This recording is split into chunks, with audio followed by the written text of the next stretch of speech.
2001 S1 Ilmu Keperawatan. Nah, kita lanjutkan materi kita selanjutnya, yaitu penggolongan obat berdasarkan kelas terapi. Nah, yang pertama yaitu kemoterapi. Kemoterapi merupakan kombinasi radioterapi dan kemoterapi. Nah, mempunyai pertimbangan terhadap terapi lokal dan sistemik kombinasi.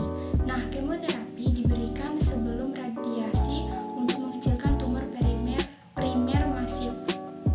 Nah, yang kedua yaitu obat saraf. Nah, obat yang bekerja terhadap susunan saraf pusat berdasarkan efek farmakodinamiknya. Nah, dibagi menjadi dua, yaitu menstimulasi secara langsung maupun menstimulasi secara tidak langsung. Nah, aktivitas otak dan sumsum tulang belakang beserta sarafnya. Nah, yang ketiga yaitu obat untuk gangguan pencernaan. Yang pertama itu obat pencahar. Contohnya itu seperti laktose atau linaktin.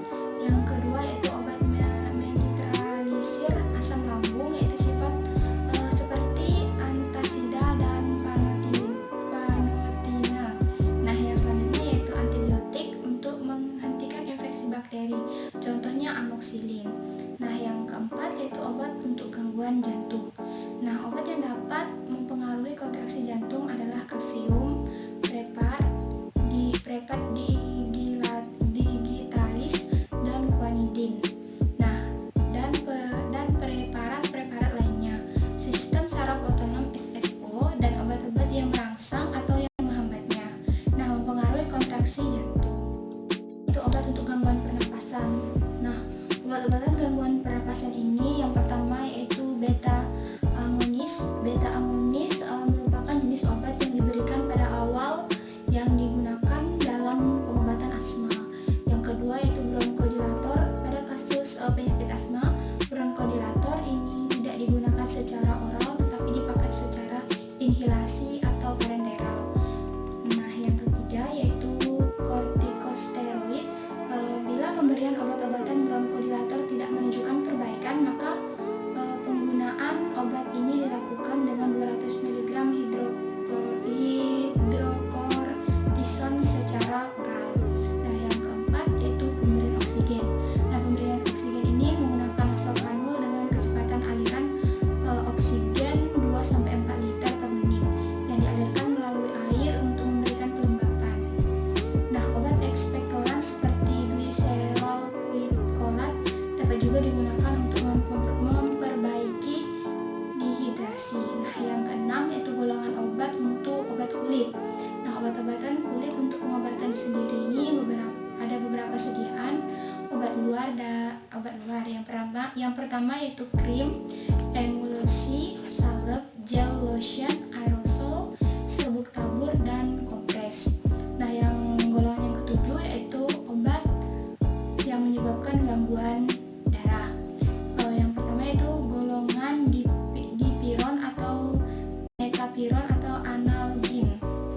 Nah, analgin ini selain memiliki sifat analgesik juga menonjolkan sifat antispasmusnya. Spasmus adalah kejang otot yang menyertai nyeri atau biasanya nyeri visceral. Nah, penderita yang memiliki gangguan darah sebaiknya menghindari analgetik golongan ini. Nah, yang kedelapan yaitu obat anti racun. Nah, obat anti racun ini yang biasa digunakan yaitu air kelapa hijau.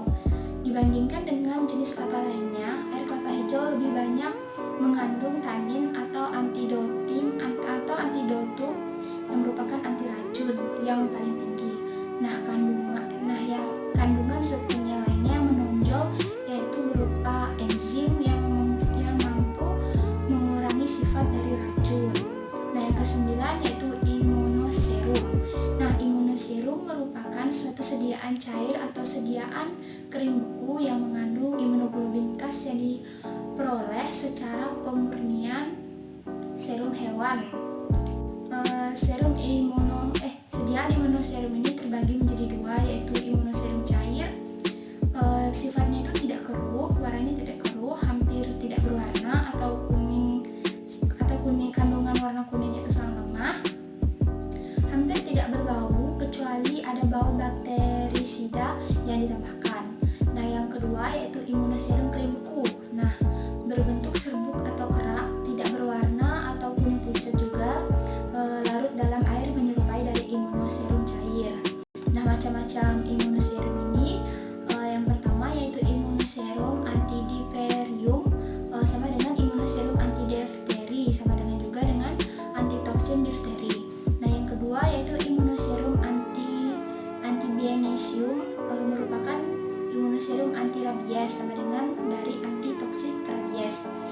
ketiga yaitu Immunoserum Antivenium Polyvalenti, sama dengan Immunoserum Antibisa Polyvalen atau antibisa ular. Nah, yang keempat yaitu Immunoserum Tetano merupakan Immunoserum antitetanus sama dengan antitoksik tetanus. Nah, bentuk-bentuk sediaan Immunoserum ini yang pertama yaitu ampul. Nah, ampul merupakan wadah obat tunggal yang berbentuk silindris yang terbuat dari gelas yang memiliki ujung yang runcing atau leher dan bidang dasar datar. Nah, ukuran nominal dari ampul ini ialah 1 ml, 2 ml, 5 ml, 10 ml, 25 ml, dan 35 ml. Yang kedua yaitu vial. Nah, vial ini merupakan wadah dosis ganda dan memiliki kapasitas 0,5 sampai 100 ml.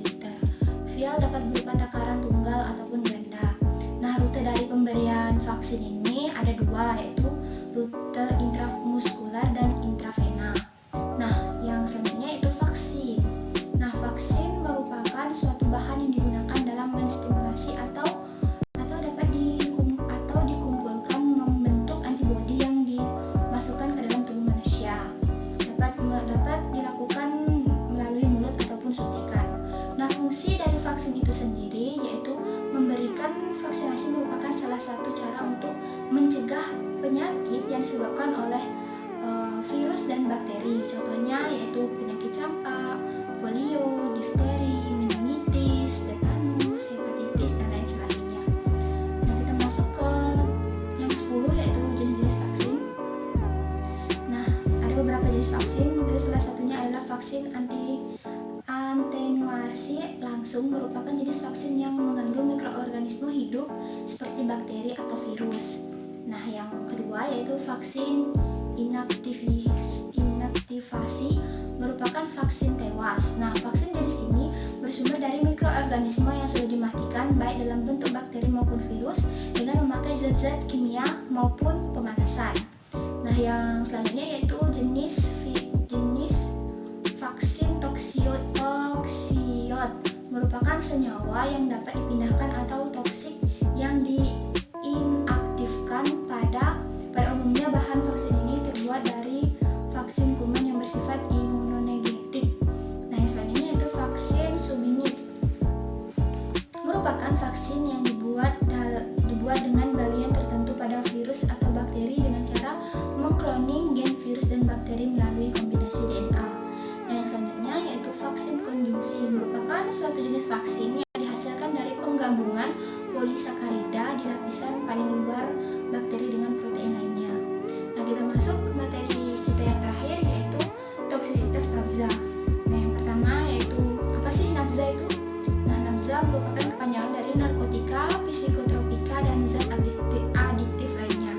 Nah, merupakan bahan zat obat yang bila dimasukkan ke dalam tubuh manusia dapat mempengaruhi tubuh, terutama otak atau susunan saraf pusat, sehingga dapat menyebabkan gangguan kesehatan fisik maupun psikis dan fungsi sosial karena terjadi kebiasaan atau ketagihan atau adiksi serta ketergantungan atau dependensi terhadap nafza itu sendiri. Nah, yang kedua yaitu mekanisme ketergantungan nafza. Nafza dapat memberikan rasa ketergantungan terhadap pemakainya karena dapat mempengaruhi mekanisme pada pikiran, perasaan, dan kehendak manusia. Orang yang memakai nafza atau mengkonsumsi nafza secara fisik dalam keadaan sehat, namun terdapat gangguan mental atau kejiwaan. Nah, yang ketiga yaitu narkotika.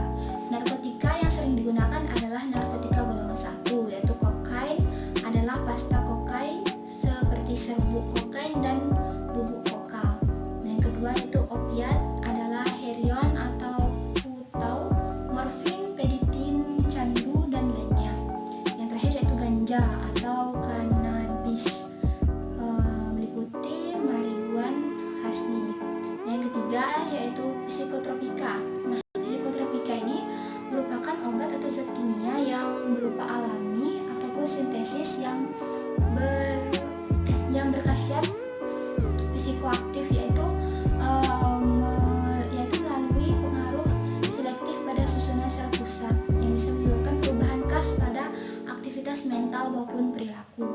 Nah, psikotropika yang sering digunakan yaitu sedatif dan hipnotika atau yang biasa disebut dengan obat penenang atau obat tidur yaitu MG, pil koplo dan lain sebagainya. Yang kedua itu psikomulusia yaitu amfetamin, sabu dan ekstasi. Yang terakhir yaitu halusinogenetika yaitu LSD dan mushroom. Nah, yang keempat yaitu zat adiktif lainnya. Nah, zat adiktif lainnya ini merupakan zat atau bahan yang berpengaruh dengan psikoaktif luar yang disebut dengan narkotika dan psikotropika yang meliputi